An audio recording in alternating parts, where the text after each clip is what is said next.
Le mikvé pour les femmes, cette mitzvah si fondamentale à laquelle toutes les femmes d'Israël sont attachées depuis le don de la Torah. Comment accomplir cet acte si important et vital pour le bon fonctionnement du couple juif alors que nous sommes tous confinés à la maison et que nous ne pouvons sortir que dans des circonstances exceptionnelles et vitales? Actuellement en France, tous les mikvés sont fermés. Même en Israël, beaucoup de femmes pensent que ça représente un danger.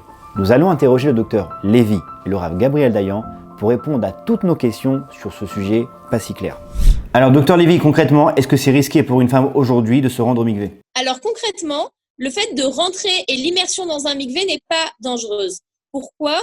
Parce que le virus du corona est un virus très fragile et que les quantités de chlore qui sont mises et qui sont vérifiées dans les mikvés agréés sont suffisantes pour tuer le virus. Cependant, il faut rester prudent. Tout le process qui mène dans le mikvé doit être bien surveillé pour éviter que la patiente se contamine en arrivant jusqu'au mikvé. Et en Israël, quelle consigne doit être respectée par le mikvé?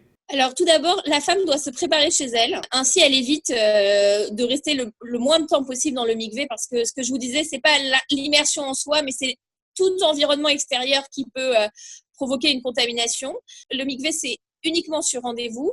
Les rendez-vous sont espacés pour permettre au personnel du mikvé de pouvoir désinfecter comme il le faut l'environnement autour dans le mikvé. Entre chaque passage de chaque femme, la responsable du mikvé a reçu des instructions très claires.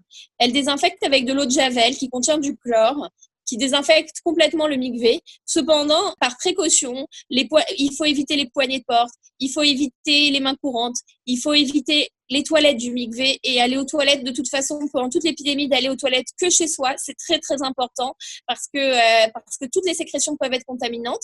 Et bien sûr, les femmes qui s'occupent du mikvé sont des femmes qui n'ont aucun symptôme, qui sont a priori non malades et donc qui sont a priori non contaminantes. Les femmes rapportent leurs affaires, leurs propres serviettes, elles se trempent le plus rapidement possible et gardent un masque et des gants jusqu'au bout. Devant le mikvé, elles enlèvent tout et surtout, dès qu'elles rentrent chez elles, elles doivent impérativement se redoucher et enlever leurs habits et leurs serviettes et les mettre directement à la machine à laver. Alors, rav Dayan, dans le cas de la France, par exemple, où tous les mikvés sont fermés actuellement à cause de la pandémie, est-ce qu'il existe des solutions pour remplacer le mikvé? Normalement, il n'y a aucune autre solution. La femme, tant qu'elle ne se trempe pas au mikvé, elle conserve son statut de nida.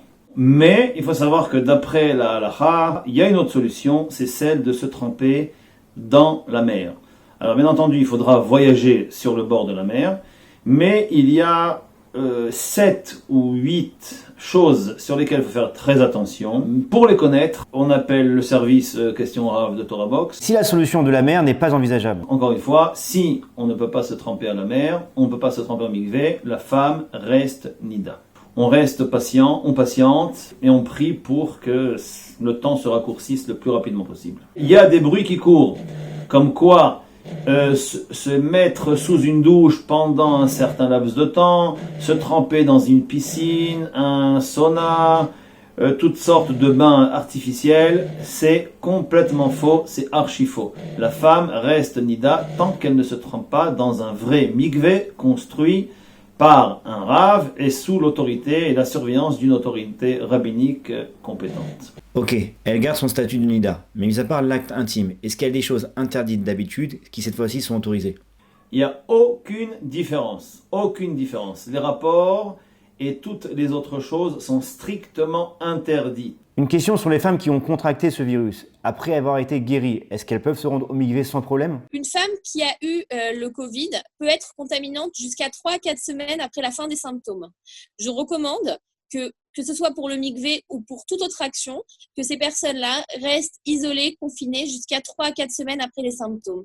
Alors, il y a une question que tout le monde se pose, c'est pourquoi en France aujourd'hui les mikvés sont fermés alors qu'en Israël ils restent ouverts? Alors tout d'abord, c'est tout simple, c'est que les mikvés en Israël sont contrôlés par les mairies. Donc si vous voulez, on a des critères de surveillance dans les mikvés israéliens qu'on ne peut pas vérifier en France où les mikvés sont contrôlés par des associations. De plus, pour l'instant, l'épidémie est beaucoup plus contrôlée en Israël qu'elle ne l'est en France. Donc pour cette raison, les mikvés israéliens pour l'instant sont sûrs. Les femmes qui s'occupent des mikvés israéliens sont des employées municipales et elles gèrent l'hygiène dans les mikvés. On peut en plus très facilement contrôler les gens à risque. On peut très facilement identifier si on a été en contact avec quelqu'un de malade. Docteur, qu'en est-il des femmes à risque et qui sont-elles?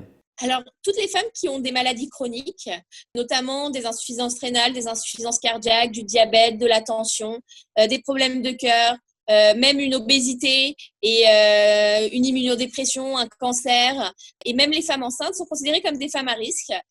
Donc, a priori, il faut éviter au maximum qu'elles puissent devoir aller au mikvé. Donc, il faut absolument anticiper les choses et donner des médicaments pour éviter qu'elles soient en période de séparation. Cependant, chaque chose est à demander en individuel au Rav, qui pourra peut-être trouver une solution et trouver un endroit adapté pour qu'elles puissent se tremper. Et Rav Dayan, c'est la même chose pour les hommes? Pour les hommes, c'est encore pire. Parce que pour les hommes, étant donné que ce n'est pas une halakha, ce n'est plus une obligation de nos jours. À une certaine époque, c'était une obligation de se tremper au mikvé pour les hommes. De nos jours, ça n'est plus une obligation. C'est une khumra, c'est une mesure de piété. Donc les hommes n'ont pas le droit de prendre le moindre risque, parce que sinon, ils transgresseraient une avéra et pas une mitzvah. Évidemment, vous pouvez vous poser une multitude d'autres questions. Pour cela, consultez le service Questions au Rav sur le site de Torah Box ou bien directement par téléphone. Une bonne santé à tous.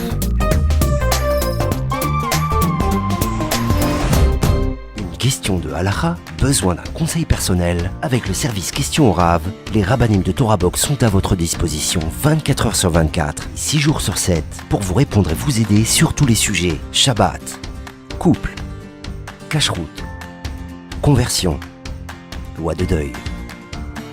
Questions au Rav, c'est 13 000 questions reçues chaque année et répondues par écrit sur le site Torah Box et par téléphone, un appel reçu toutes les 4 minutes. Questions au Rav, un service exceptionnel, gratuit pour vous.